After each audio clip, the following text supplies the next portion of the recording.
સુરતની લિંબાયત પોલીસે થોડા દિવસ અગાઉ એક સરકારી શિક્ષકની ધરપકડ કરી હતી, જે સરકારી શિક્ષક ઉપર પોતાની દીકરીને હેરાન કરનાર જમાઈને બદનામ કરવાનો આરોપ લાગ્યો છે.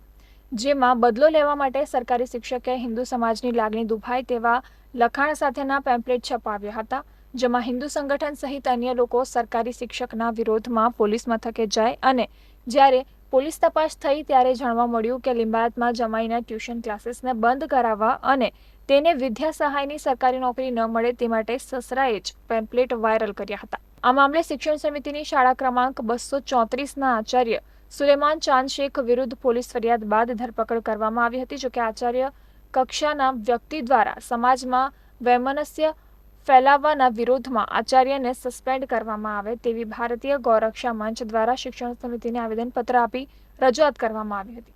ત્યારે આ મામલે આચાર્ય સુલેમાન ચાંદ શેખને શાસન અધિકારી દ્વારા સસ્પેન્ડ કરવામાં આવતા શિક્ષણ જગતમાં ખળભળાટ મચી જવા પામ્યો છે.